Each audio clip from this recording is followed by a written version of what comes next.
All right. Welcome back to the channel. So, Errol Spence Jr. versus Danny Garcia is a 50-50 fight, according to Amir Khan. And let's talk about that in this video.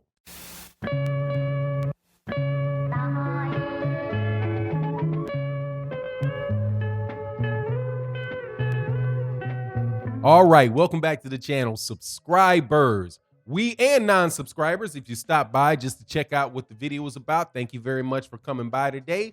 Hey, if you guys are not subscribed, hit the subscribe button, hit the bell icon, and all those good things. And also, thank you to everybody that supports on the Patreon, channel memberships, and the live streams. But let's chop it up and get into this. Amir Khan was interviewed on Fight Hype, right? Fight Hype, by the way. And I've got to say this because Fight Hype, Jermell Charlo took a real big shot at Fight Hype, right? Called him fake news and all that. Nah, dude.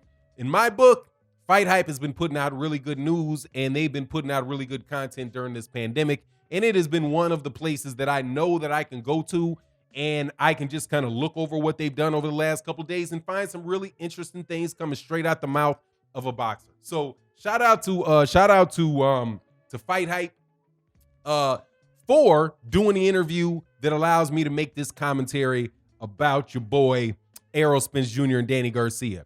Amir Khan, being interviewed by Fight Hype, called it a 50-50 fight. Now, why did he call it a 50-50 fight? He said it's a 50-50 fight because of the size of Danny Garcia. The size of the Danny Garcia and the fact that you're not quite sure what Errol Spence Jr. has in the tank because of the car accident, right? He talked about, but he did call Danny Garcia. He was like, look, Danny Garcia is a basic fighter. He didn't say basic fighter in an insulting way. He said he's a basic fighter that, I need to make a note.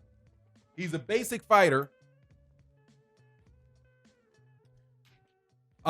with great timing.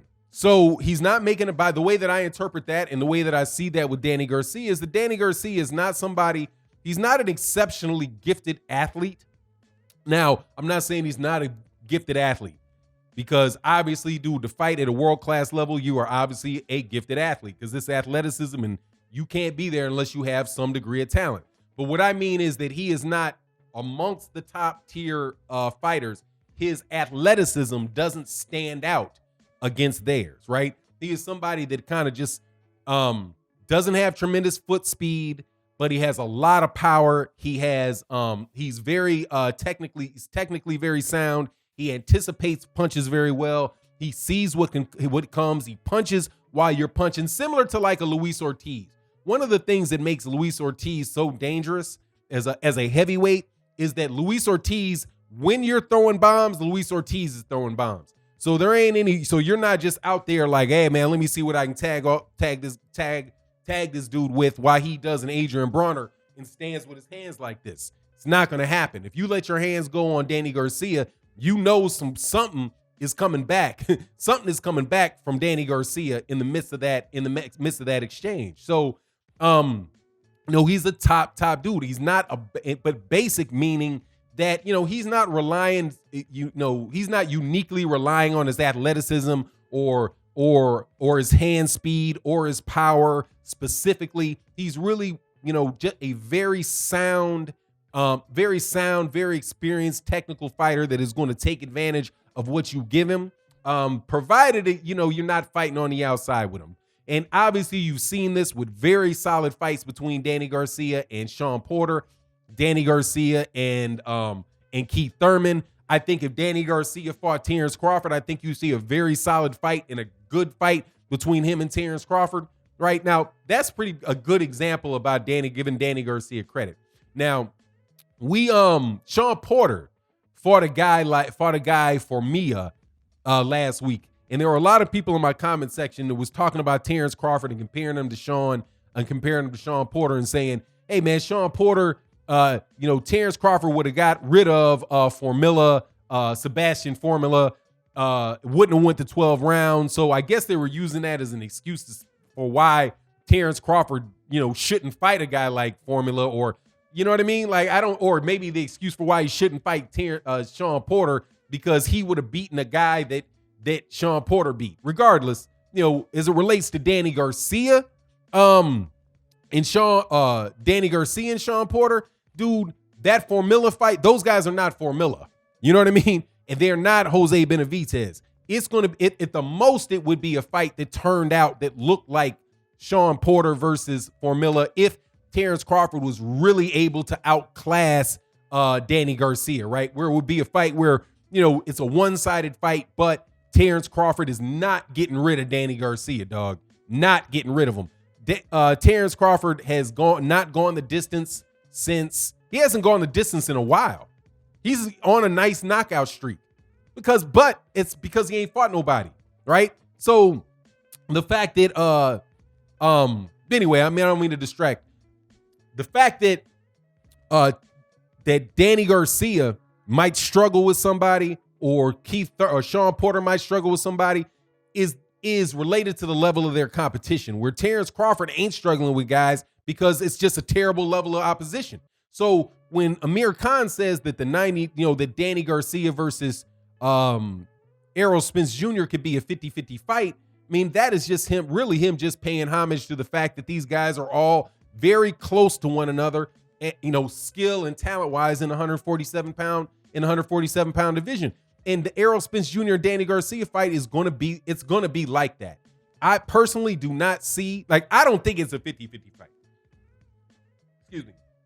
For me, I would put the percentages somewhere around 60-40.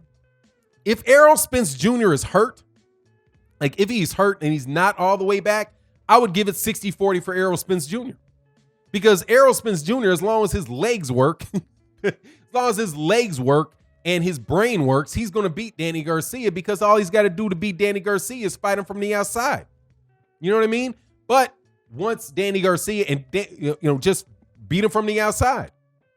But if he's 100%, if he's 100%, if this is, well, not 100%, if this is the Errol Spence Jr. that fought Sean Porter, I would put that guy at around 80-90%. I think versus Errol Spence Jr. is probably 90% for Sean Porter, and I think he was probably 85%, no, maybe higher. 95% for Sean Porter, and he's probably 90% for the Mikey Garcia fight because he was out of shape. And I know that he was out of shape going into camp. Now, I knew this because of information that I was getting during the time, but Errol Spence Jr. himself has come out and said that was what the situation was, that he had went from training from going training year round, right? After he had a fight, taking off a couple of weeks and then hitting training again. But then as he started getting ducked, this is my phrase, not his, and the time between his fights got longer and longer. He was taking longer and longer breaks before he started working out. So he said it went from, just taking a couple days off to, and then getting back in the gym to taking a couple months off, then getting back in the gym until he wasn't getting in the gym at all until he had a fight date signed, right? So it just, his preparation as what's the saying, man, that was used? The higher a monkey climbs, the more he shows his ass, right? So Errol Spence Jr. climbed the ladder and lost his discipline. So you have to, in my opinion, you've got to balance the two things, right? Now, if Errol Spence Jr. the car wreck affected him, right? And, if it really did affect him seriously, that could be problems. But imagine that it didn't. If it doesn't affect him, like he said it didn't affect him, and he's had the dude has had a year off. By the time this fight happens, it'll be a solid year. And he's been training. I know that he's been training and working out since at least February. The pandemic didn't start until the March time frame. So maybe around the March time frame, I know that's when he really kicked off. So this is August, 5 months. So when he hits in training camp, like the official training camp, dude, he's going to really be running. And the only issue that there might be, could be related to him overtraining. But I expect if Errol Spence Jr. does not have any serious side effects from that accident, because he's going to have some. probably like in his mouth where his teeth broke off or something like that, right? Because, your body can heal, but, you go through something like that, it's not unreasonable to expect that there's something there.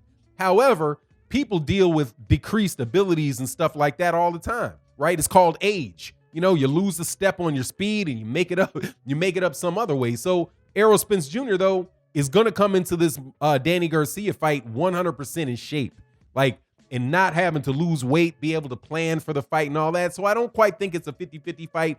I think if Errol Spence Jr. is good, it's going to be a 70-30 fight. If he's not good, it'll be a 60-40 fight. But he does have to be very careful with with Danny Garcia, and it's a great fight to be made, man. It's a great fight to be made, and I wish that more people would fight fights like that. Not every fight has to be. Now, this is a championship fight for sure. But like the idea that Terrence Crawford throws around that the only fight he wants is another guy that has a belt, that's just not, first of all, that's not how boxing should operate because there's only one champion. That should never be the case where a champion can't fight anybody else because he needs to fight another champion. Dude, if there's another champion in your weight division, dog, you're really not the champion. You know what I mean? Anyway, that's my take on the matter. You let me know what you think, man. Thank you guys so much for your support on the channel. Listen to me talk about boxing every day. And with that, I'm out. Peace.